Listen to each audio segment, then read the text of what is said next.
merchant bank in the resource. Hey, Rick, Ben, it's good to see you all. Pleasure to be with you. I hope you'll excuse the informality of my attire today. I'm away from my own conference and in much more casual clothes. Yeah, sometimes you gotta relax and let your hair down, you know? I have no hair to let down, but thank you for that. How you doing, Ben? Very well, thank you, sir. Pleasure to be on with you two fine gentlemen. Yeah. So for those who don't know, I mean, Rick has been on the channel multiple times, you know, and so it's almost to the point where you don't need an introduction anymore, Rick. So it's a common occurrence. Well, thank you for the opportunity to speak to your audience. I enjoy it. Yeah, so today we wanted to jump into some uranium companies. Recently, I had an interview with Sean Wade of Power Metal Resources, and he's a pretty genuine guy, you know. Like I feel like, you know, from my talks with him and just like his background and raising capital for exploration companies and such. And Power Metal Resources, you all, they do have a uranium project going on in the Athabasca, I think I said that right, Athabasca Basin. Yeah, I really enjoy how they look to get capital from other sources rather than charging their shareholders to raise capital for some of these projects. And I kind of wanted to get what intrigued you to you know, allow them at the symposium. I mean, you do a lot of vetting of these companies, and you don't bring in any scams or you know, and such. And so I wanted to kind of get your take on Power Metal Resources. Well, there's a simple vet, Daryl. I have to own it in my portfolio or in the portfolio of partnerships and institutional accounts that I manage. There's no guarantee, unfortunately, that if I buy a stock, it goes up. I'm past expecting that. But there is a guarantee that the process is honest. If I'm not willing to spend my own money, I'm not willing to show it to my exhibitors. Power Metals is involved in public company formation, a business that I was in myself for 25 years. I no longer have any particular interest at age 70 in working 80 hours a week. And doing that requires an absolutely exhausting work schedule. Sean, a former investment banker in natural resources, is still young enough and hungry enough that he's willing to do that. The consequence, since I know it's a very good business, it has benefited me mightily. The consequence is that I will now engage in that process by backing him and others who are doing it. I know it to be a good, if high-risk business. And I have watched him long enough to know that he has attracted the attention of some of the mining and metals focused investment banks that will allow him at least in the front door so that he can bring projects to them and raise money for those projects, as you suggest, off balance sheet, giving his shareholders the ability to benefit from his intellectual capital rather than from their own physical capital, a better bargain in most cases. Yeah, definitely. And he was honest, you know, about just the, you know, the nature of if, like, you know, we're going into recession or whatnot. And so I just had a question, you know, for you. Well, actually, I think Ben mentioned that when, you know, exploration companies have to raise money, you know, in the midst of like financial or economic uncertainty and such. Ben, you had it worded a little bit better, but I wanted to pass it over to you. Let me pass you the rock real quick. Certainly, I didn't want to be rude enough to interrupt you while you're hosting, but my question is, as I look out into a rising interest rate environment, capital or liquidity supposedly tightening, and those companies either exploring or developing and wanting to get into production without diluting the hell out of their shareholders. What are you seeing? I know you play a lot in the private placement and financing game. Have you had companies come to you more so recently, looking for some of this capital to get to the next stage of either their exploration or production? The answer to the question as asked is yes, which is to say that I've been fairly public about the fact that I'm eagerly writing checks now, which makes me, in a sense, that rare piece of fresh meat available in Canada and Australia. The problem is that most of what I've seen isn't investable, which is to say that the quality of the product on offer in most cases hasn't been enough to have my greed overwhelm my fear. It is worthy to note that despite the protests of the issuers that there's no cash available, there's lots of cash available for people who have been successful in the past and treated their shareholders and investors honestly in the past, and or those people with high quality products. I would say, as an example, that construction finance, debt finance, project finance for non-investment grade, single project, sole risk companies is the most plentiful that it's ever been. I would suggest to you that that sector is actually over-capitalized. I've been in that sector for 30 years. 30 years ago, the sector had two players, Rick Rule and Ned Goodman, and they acted in concert. Now, there are probably 12 or 15 players. There's probably $20 billion in the space. The issuers are suggesting that capital is tight because they don't like the interest rate they're forced to pay. But the capital is, of course, available. There are other parts of the capital stack that are available too. The royalty and streaming companies understand that cash flow generated as a royalty or cash flow generated as a stream, particularly commodity-specific streams in precious metals, are valued higher in the market than producing precious metals companies. The consequence of that is that a streaming company, as an example, can provide capital in the capital stack at a lower cost of capital than either debt or equity. And there is probably $7 or $8 billion available on the sidelines for non-investment grade construction project finance from the streaming community. So the suggestion that capital is broadly unavailable is wrong. It's broadly unavailable to the lame, the halt, and the blind, which unfortunately constitutes probably 85% of the public issuers out there. Yeah, that's some good information, man. Man, you always blowing people's mind when you come on here, man. Well, the issuers aren't happy to hear that. And in fact, Daryl, one of the reasons why I come on your channel so often is it's important to help young investors, people that are newer to the natural resource business, avoid the mistakes that I made for the first 6 or 7 years that I was in the sector. Believe me, there's not many mistakes that could be made that I didn't make. And there's no particular need for people of your generation to repeat my stupidity. Man, yeah, definitely. Greatly appreciated. So Ben and I, we recently did a stock analysis on uranium royalty.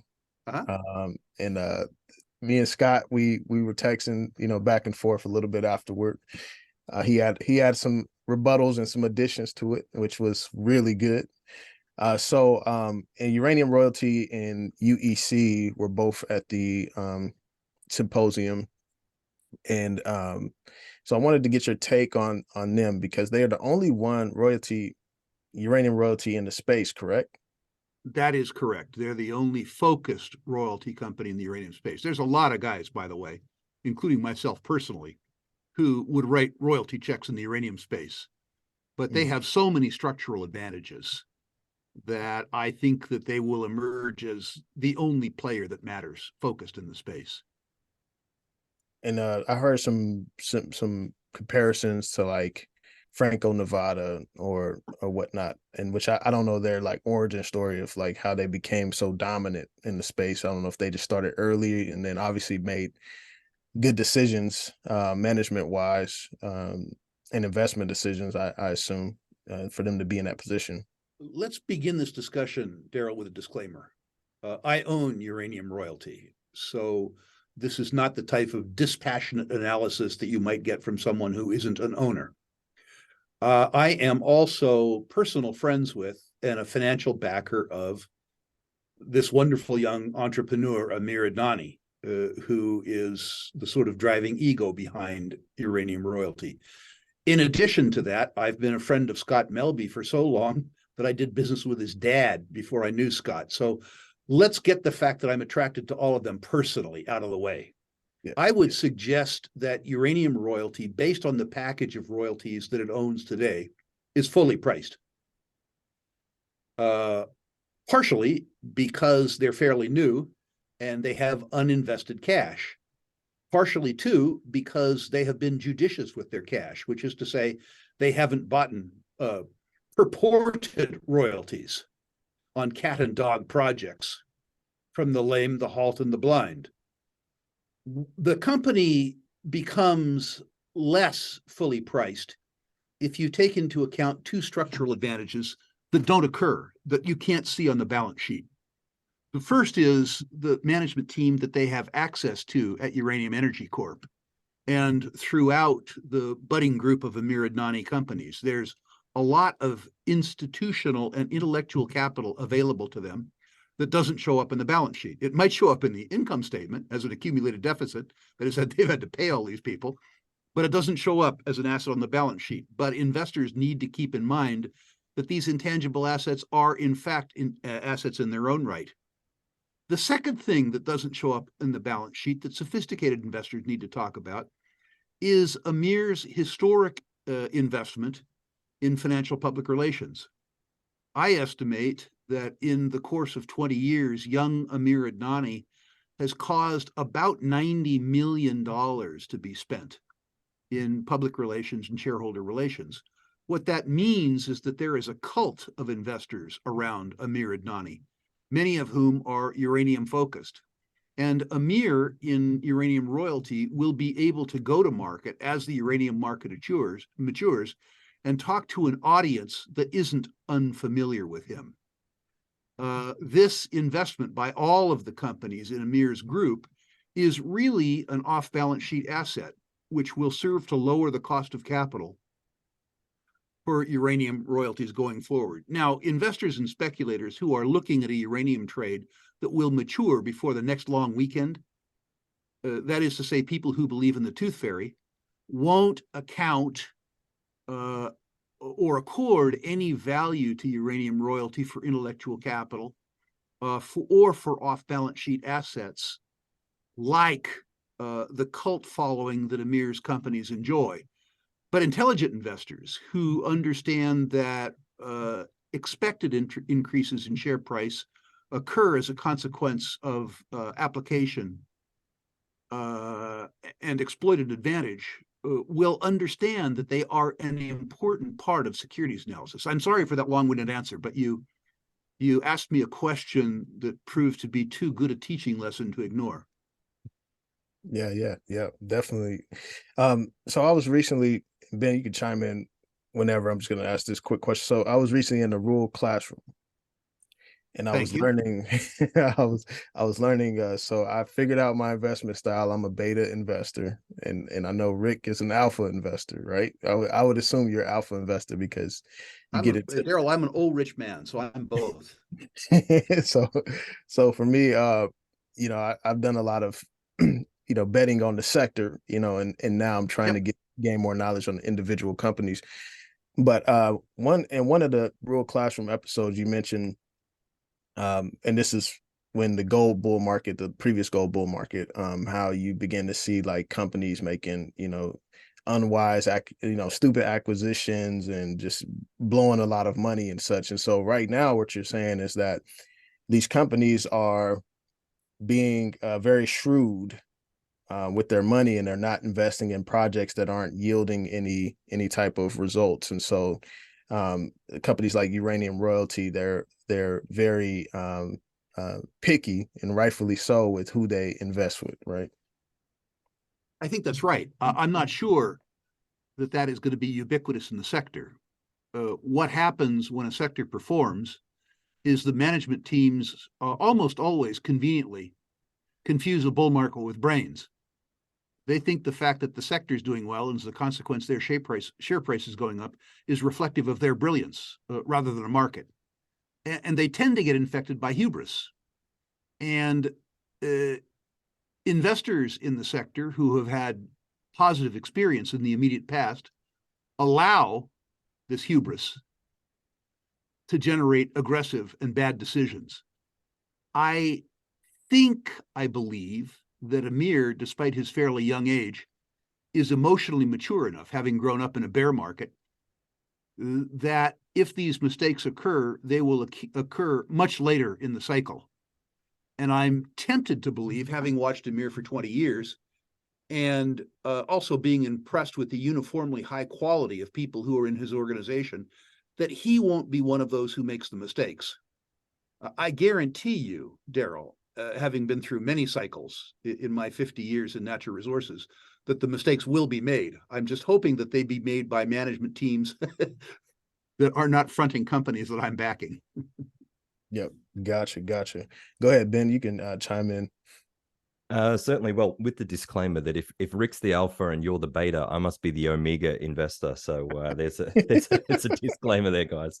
And whilst I fully appreciate the value of certain intangibles as an old-fashioned value investor, how do I value something that's not on the balance sheet? I think Scott may have been a little upset with my analysis that the SG&A expenses were, I believe, over 25% of revenue. And I understand that it's a new company, and this is how, as you mentioned, they need to invest in growth, both in public relations and with their acquisitions. Let me deal with that right now. Sure. You're right. The SG&A expenses in the Adnani Group are they're too high. Amir, I'm only saying that as I'm also an alumnus of the Rural Classroom, and in the video on the royalties and streaming, you mentioned Franco-Nevada as the best in class, and they were down to about 12 basis points worth of as a percentage of the revenue, which is amazing. I don't expect these guys to get there, but am I, as an investor, am I okay with that as long as I see that coming down over time? Do I sit back and keep an eye on it? If you are a speculator, you try to decide whether or not the return that you're getting is relative to the excess compensation that you're paying. Because in that group, in Amir's group, there is excess compensation, including the compensation taken by Amir himself. By the way, I'm not talking behind his back. I've said this to him personally as a shareholder. I will say that excessive compensation is rampant in the mining business. And at least with Amir, I feel like I'm getting my money's worth. But the first criticism that you level is 100% accurate.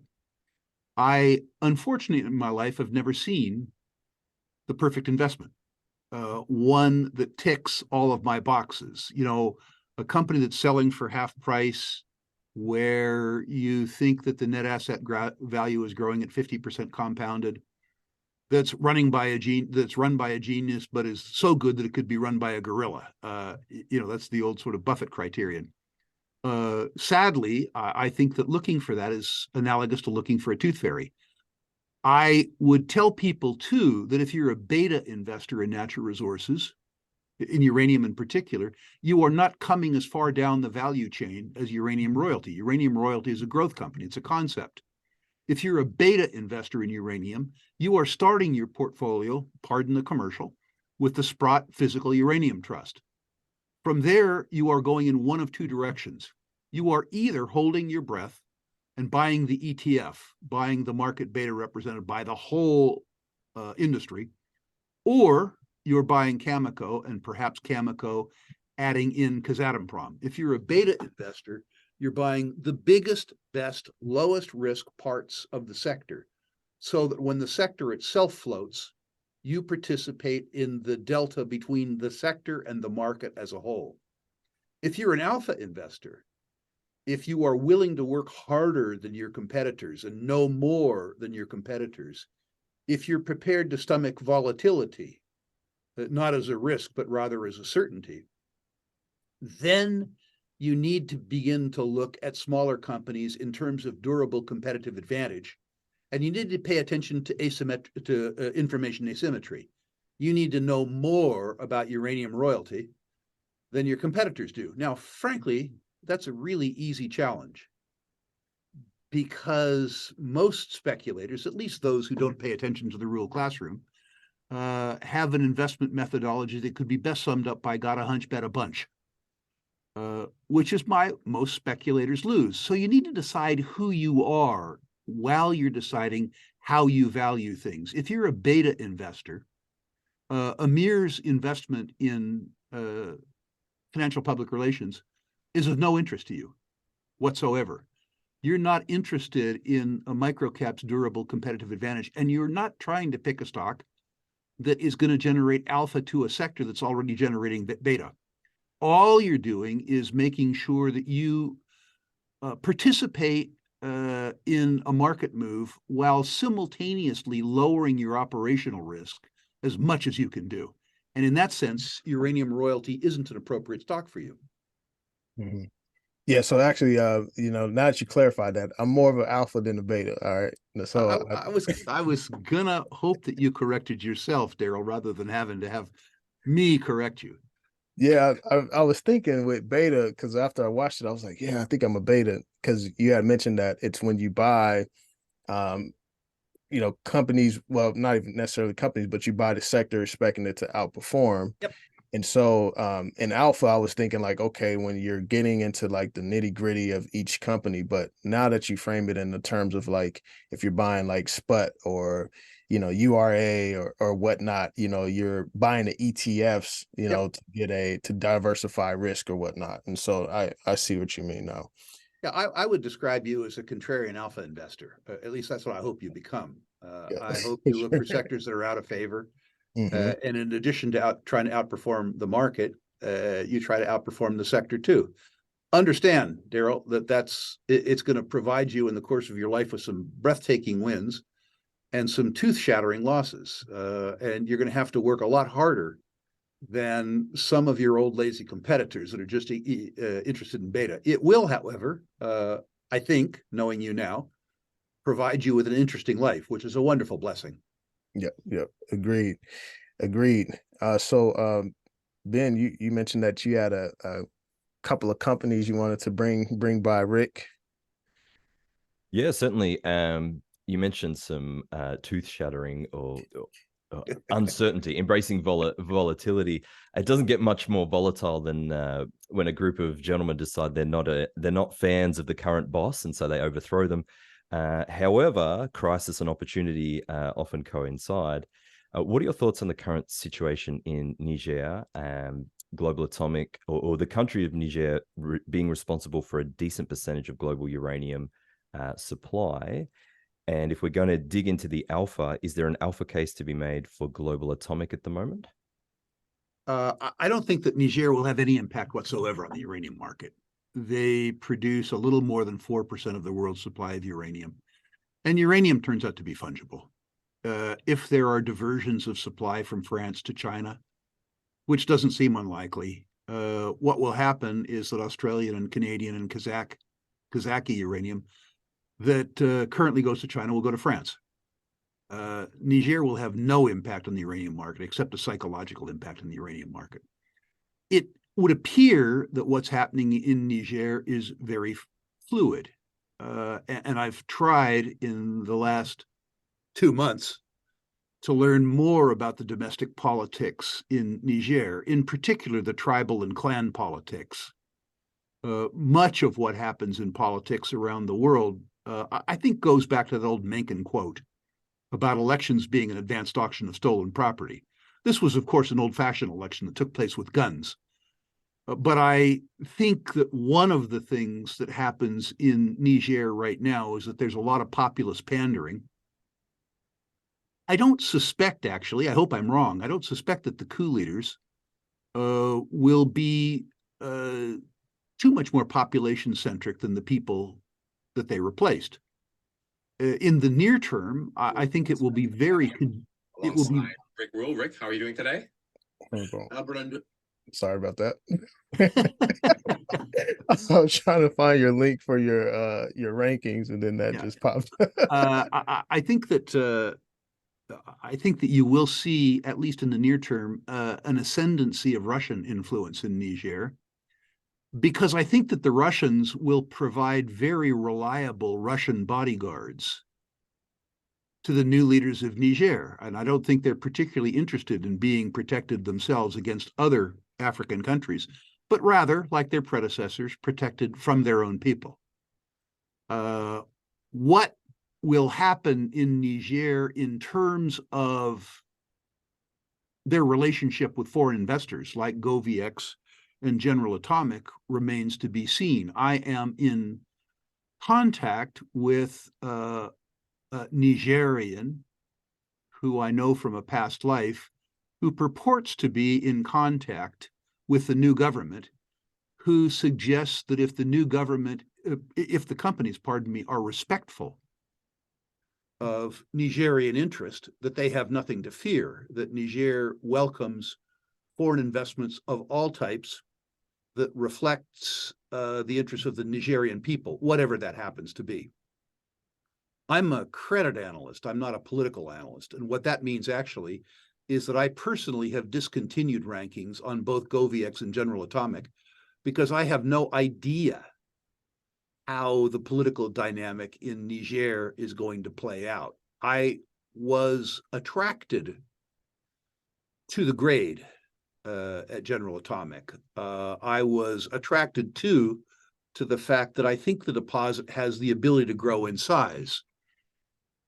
Although they have not paid particular attention to growing the deposit, because I think that they were looking at getting a feasibility study done and hoping to lower their cost of capital before they embarked on exploration. The difficulty is that in the near term, in the 6-month time frame, I think it's going to be difficult for anybody to develop a usable risking function in terms of politics in Niger. And I think that given the opportunities available to me elsewhere in the uranium space, I don't have to. I think the whole sector is going to do well.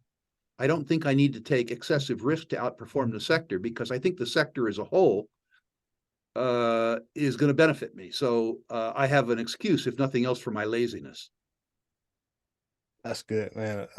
And this is why the show is called Money Level Show. Like, you have these different levels, and Rick, you have relationship with people, over there, and you're able to get information, just like how you mentioned with Amir, that being able to have access to high quality, information or insider information. I don't even know if that's the right word, but it's very beneficial for the average retail investor. So Global Atomic, Kazatomprom. I started dipping my foot in Kazatomprom, Rick. I mean, you mentioned that was one of your favorites for a while. I don't know if it still is, but for everyone that, just a really quick, for everyone that hasn't watched, if you don't know how to buy Kazatomprom or even Power Metals, I have a video on Interactive Brokers on my channel, tutorial to help you, walk you through that process. Also, be sure to go to ruleinvestmentmedia.com to submit your portfolios to Rick to get them ranked, and check out the Rule Classroom. So back to Kazatomprom. I have a larger position in Kazatomprom than I do in Cameco, although I expect Cameco to outperform Kazatomprom in the near term. I am determinedly a long-term value investor. Many people object to Kazatomprom because they can't spell Kazakhstan and couldn't find it on a map.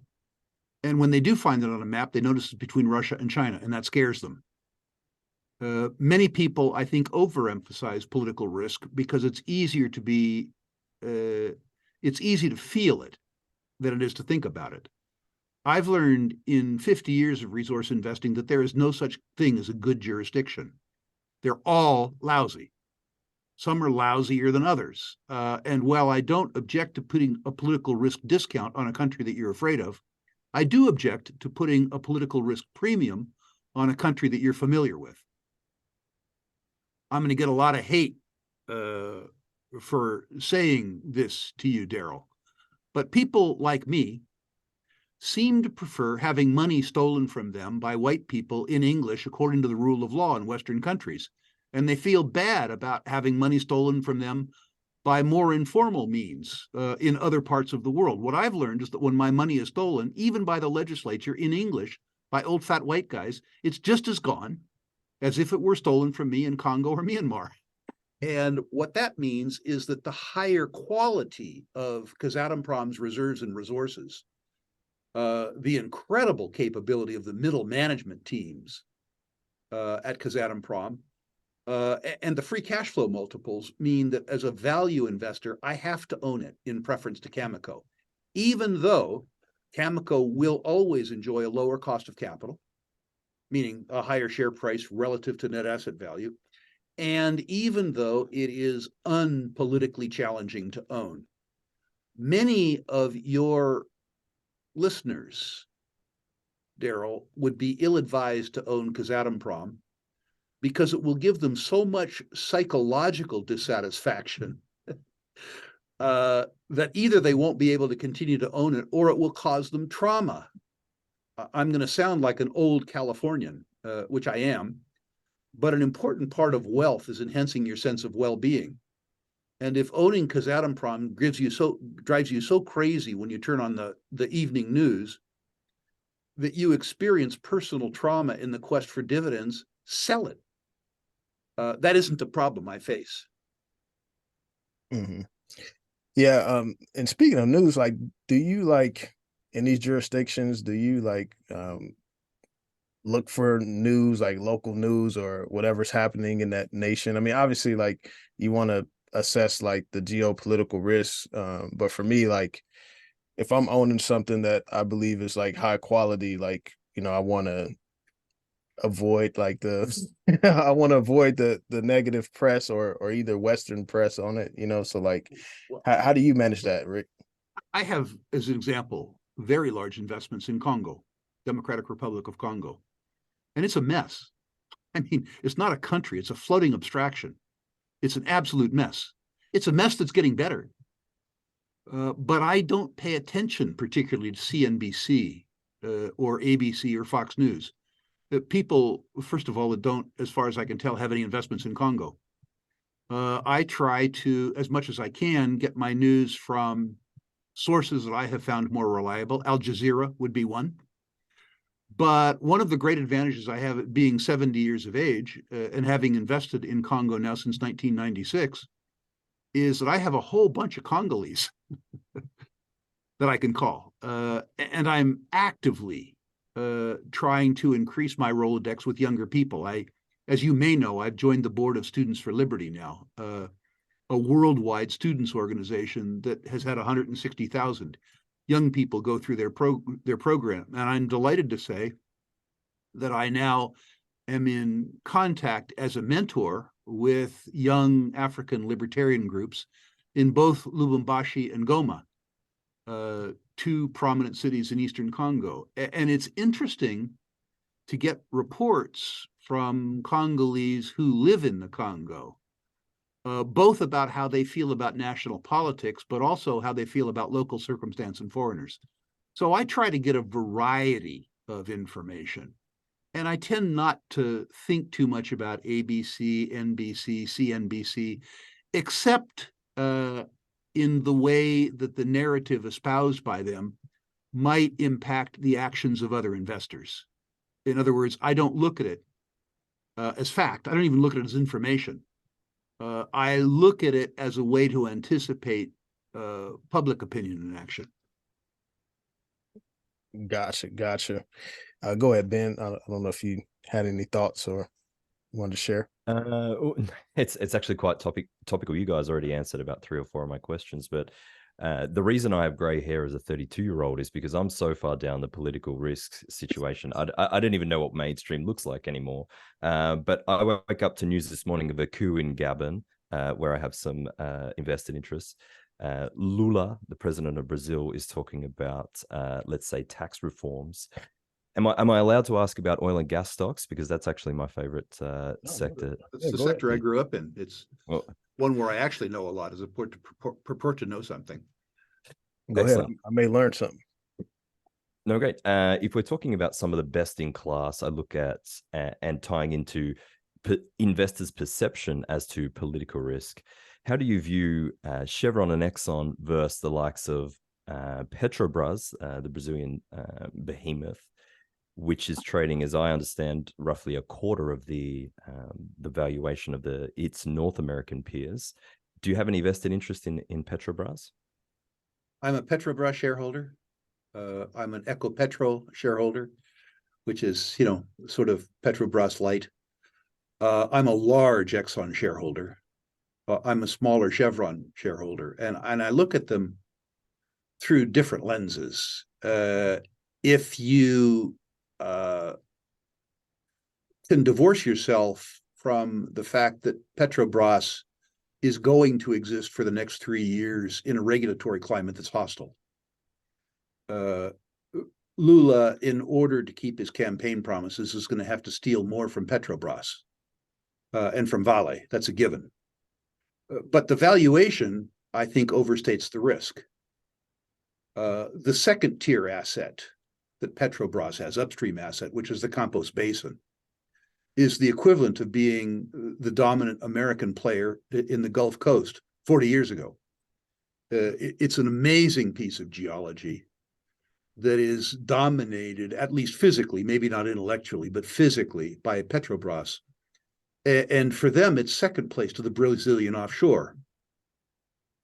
The part of the Brazilian offshore that scares me a little bit, no, it scares me a lot, is the technology of drilling massive subsalt deposits, deposits that were trapped by the presence of salt domes above them. The opportunity for Petrobras is that these salt domes there are enormous, and they are unexplored, and the traps below them are prolific. The challenge that they have is that the salt caps are mobile. So you are drilling a hole in perhaps 1,000 meters of water, perhaps more. And that drill stem is then going through 300 or 400 meters of salt. And that salt is mobile. It's moving. And you need to keep the drill stem from getting snapped by this mobile salt. I know it happens. I know it has happened. I have no earthly idea how it happens. And because I have no earthly idea how it happens technologically, it scares the hell out of me. I ought to be content, personally, to look at the return on capital employed that Petrobras has enjoyed in the subsalt and forget about having technical worries as a non-technical person. But I can't bring myself to do that. What you say in terms of the financial metrics is absolutely true. Petrobras is gushing cash in a positive sense. They are performing reasonably well upstream, which they haven't always done in their history. Remember that this was formerly a government bureaucracy. It was in effect run by a coalition of the post office and the school board or something like that. That's begun to change. There is a professional technical class in Petrobras. I watched them operate in Nigeria. They're quite good. Two, their downstream operations, their refining operations, let's just say there's room for improvement, but they're improving. And their retail operations, which is to say their gas stations in Brazil, are a wonderful franchise. And I think if you believe that Brazil will do well, I think Brazil's going to have 2 or 3 challenging years. And then, as Brazil always does, they're going to come out of it. I think their Brazilian franchise in refining and marketing is worth more than the market thinks it is worth, particularly because the market thinks it's worth nothing. And I think that their upstream assets are very understated. I don't think with Petrobras that you get what you get in Exxon, which is to say best of breed capital allocators. I think if you said to the people at Petrobras that you need to rank every capital investment against the return on capital employed on a per share basis of retiring shares, that they would look at you and scratch their head. If you said the same thing in Irving, Texas, they would say that's written on the first page of the Exxon Bible. They are superb capital allocators going back a very long time. So I think when you're talking about those companies, you need to talk about them in different breaths. They need to fit in different portfolios, or at least in different parts of the same portfolio. Okay, certainly fair point. How much weight do you give to what Petrobras has done in terms of securing offshore drills and their contracts? If we're looking forward into the next decade, let's say, where the demand for oil will continue to grow, and we're getting a little stretched on the supply side. One of the sectors that looks very good is offshore. Their break-evens have dramatically come down since a lot of the restructuring of the balance sheet from 2020 onwards. Yep. Is that an X factor that Petrobras has that perhaps some of the other companies have been a little slow in allocating their capital towards? Yes. Petrobras has been willing to allocate capital both to a fairly aggressive expenditure schedule offshore, but more importantly, they've had the balls to drill the subsalt. They have overlooked the technical difficulty that scares the hell out of me. And at least so far, they've made it work. My only hesitancy is I don't know how it works. I mean, clearly, what you talked about, which is to say the interplay between the balance sheet and the income statement, means that unlike many of their global peers, they have invested sufficiently in maintaining the resource base, which can maintain the current cash flow that they enjoy. In addition, I think that there has been a maturation in their geological and engineering staff to the extent that they're confident enough in their ability to develop the subsalt that they're doing it. And by the way, this is probably not the only terrain in the world where you're going to see mobile subsalt traps, including in the deep Gulf of Mexico. And it may be, I'm not saying that this is going to be true, it may be that you're going to develop intellectual capital at Petrobras that you are able to use in other terrains. Not that for the next 10 years, they aren't going to have ample opportunity offshore in Brazil. Mhm. Y'all just talked over my head, man. I'm gonna have to go do some research on salt drilling and everything, Rick. This is the micro we talked about. Well, you know, Daryl, this is actually the business I grew up in, the oil and gas business. And it's a business that, in addition to the fact that it's treated me very well, has fascinated me for more than 50 years. I'm absolutely fascinated with all of the upstream aspects of the oil and gas business. And sadly, you get me started, as you might learn, you can't shut me up on that topic. No, it's good. It's more for me to dive deeper. So, speaking of, like, just growing up, I've been looking at Devon Energy. Me being from Oklahoma City and them being based out of there. Do you have any thoughts on Devon Energy? I've been seeing, they're quite a bit off the highs from the last year, and so they pay a really good dividend. So what's your take on them? Well, the fact that they're off the highs, I look at it as a very good thing. You know, if I like a company and it falls in price, I regard that as a sale. Most people don't. Now, we are still in the United States investing a rather large number in sustaining capital investments in onshore shale production. The byproduct of drilling those oil wells out in the Permian and up in the Williston is byproduct gas. And the production cost producing that gas is about zero. If the producing company can sell that stuff for $4 a thousand, they do it. If they have to sell it for 50 cents a thousand, they do that too. And what that means is that we have a surplus of gas in the United States, gas being Devon's principal commodity. The weakness in gas prices has hurt both the income statement and the public perception of Devon. The other side of the equation, though, Daryl, is the artificially low gas prices that we're seeing in the United States are stimulating demand for gas, and more importantly, stimulating infrastructure construction around natural gas gathering systems, natural gas storage systems, natural gas liquefaction systems, peaking plants built for natural gas. And we've seen an absolute resurgence in the U.S. petrochemical and fertilizer business as a consequence of natural gas. All of this augurs very well in the intermediate or long term for overlooked, underloved natural gas producers in the United States. And the poster boys, there's two for overlooked, underloved natural gas producers in the United States, are Devon and Equitable.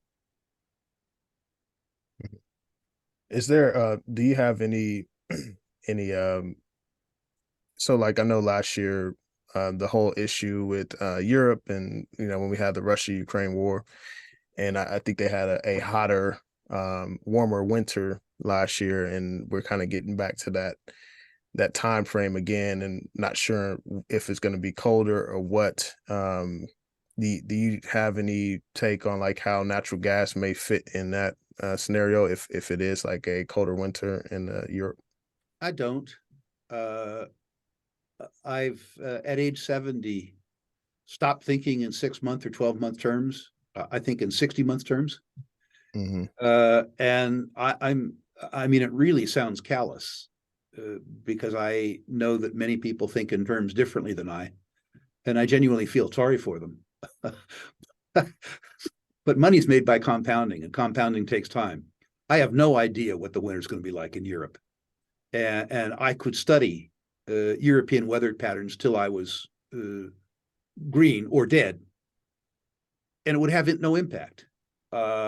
If I can study durable competitive advantage or some other aspect of the micro, there's a chance that I could get close to a right answer. I'm not putting down the question, Daryl. I'm simply saying that in the way a contrarian has to think, what happens in the 6 months to 12-month time frame is sadly, other than psychologically, completely irrelevant. The fact that we're building LNG export facilities in the United States like mad, and energy short countries like Korea and Japan, Taiwan, Germany are building natural gas import facilities like mad, is something that I can put my finger on. Mm-hmm. And I can't put my finger on what European weather is going to be like next year. I can't put my finger on when the insanity between Russia and the Ukraine is going to be over. It's just way above my pay grade, and so I don't try. Yeah, that's good. If I'm not mistaken, in the past, I've heard you speak about the fact that you believe eventually gas, being a globally fragmented market, will start to converge, and that the US certainly would be in a great position to capitalize from the arbitrage between, say, Henry Hub and Dutch TTF. Crazy, the arbitrage right now. It's just insane.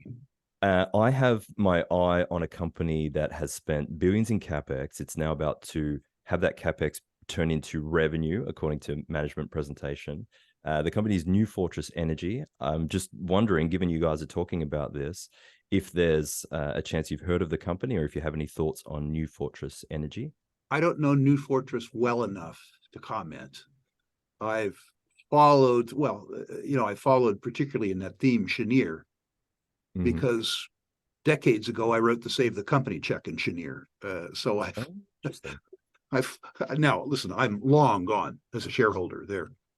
But it and was that before Carl Icahn took an interest in the company? Well before Carl Icahn took an interest in the company. Carl Icahn is not involved in writing Save the Company checks. He's at a different part of the value chain than I.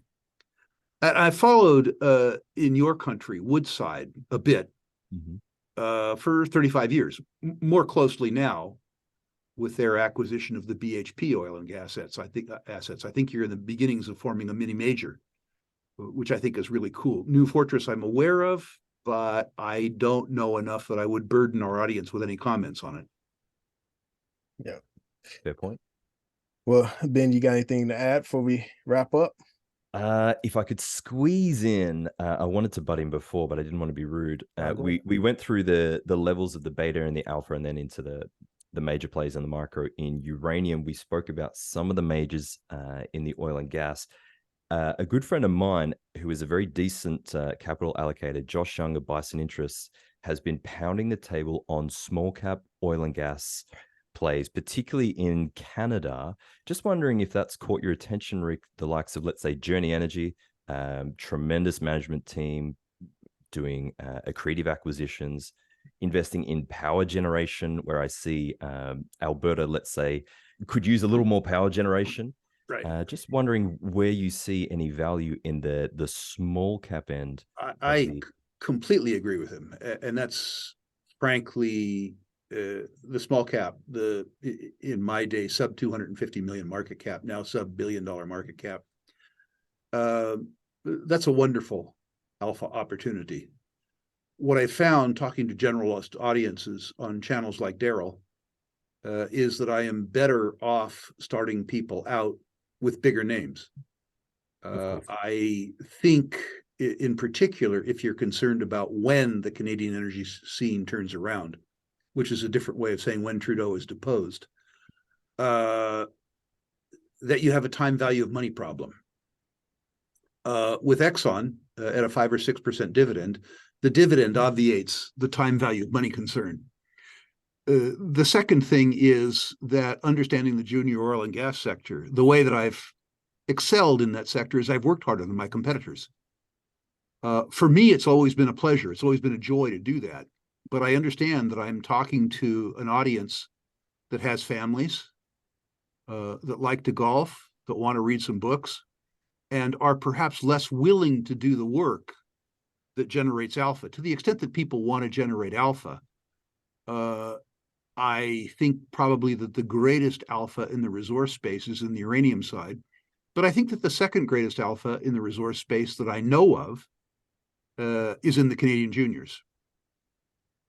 The reality, which is to say the incredible reservoir of intellectual capital in the Western Canadian Sedimentary Basin, stacked on top of spectacular geology, is only held back by Canadian politics. And it's interesting that Canadian politics should hold them back. The only thing Canada does well economically is sell oil and gas to the United States. It generates all the surplus in the country. The idea that this moron who runs the country said that there was no business case for liquefied natural gas sales from Canada to Europe is, on the face of it, incredible. As an American, I guess I'm happy. He's indirectly subsidizing the United States by giving us the whole market that we ought to have to share for him. But I stray from the question that you asked. The sub-billion, sub-2 billion market cap oil and gas space is truly spectacular for people who are seeking alpha. There are companies there that are selling at 30% of PV10 NAV. This is insane. Some of them deserve to be trading at a discount because they're redistributing so much capital to their shareholders by way of dividends and buybacks that they aren't maintaining their sustaining capital, which is to say that their buybacks are cannibalizing the companies. But there are others that are generating free cash and using that free cash to take advantage of a politically inspired market downturn. And they're building very fine companies that likely will become massive, or in the other circumstance, will be taken over by larger companies with a lower cost of capital. Both good outcomes for investors. Indeed. Yeah, I'm gonna rewatch this video probably about 3 times. For those of you in the audience that need to rewatch this, I'm right there with you all. A lot to learn in this video. Appreciate you, Rick, for giving us more information to go and do our due diligences, which is very important. So Rick, you want to share about your portfolio rankings and such, where people can find you in the Real Classroom as well? Yeah, 3 commercials, Daryl. Thank you for the opportunity. The first is the Real Classroom. Go to the Real Classroom. People have been asking me to write a book for years. I'm not going to do it. I'm going to do 60 how-to segments, half an hour long at the Real Classroom. 11 of them are done. We're discussing various topics, various specific topics of natural resources, and it's all free, no obligation. The second is, if you care what I have to say about natural resources personally, go to my website, ruralinvestmentmedia.com, list your natural resource stocks. If I know them, I'll rank them 1 to 10 personally. If I have comments that I think are valid on individual issues, I'll make comments. Finally, and I can't resist this, I'm in retirement starting a new bank, Battle Bank. If for any reason you're uncomfortable with your present bank, and by the way, you ought to be, either go to battlebank.com or at ruralinvestmentmedia.com in the question and comment section under the rankings database, simply write bank. All right. You all have heard me talk about Battle Bank. I'm going to keep talking about it. Going to keep sounding the alarm. We need to get appropriately compensated for our deposits. So, yep. You do. All right, Ben, anything to add before we close? No, thank you very much, Mr. Rule, for sharing your wisdom as always. Keep it direct, please. I already feel old enough. Right. Thanks, Rick. Thank you. All right, cool. Good. We're done. Hey Ben, who's your friend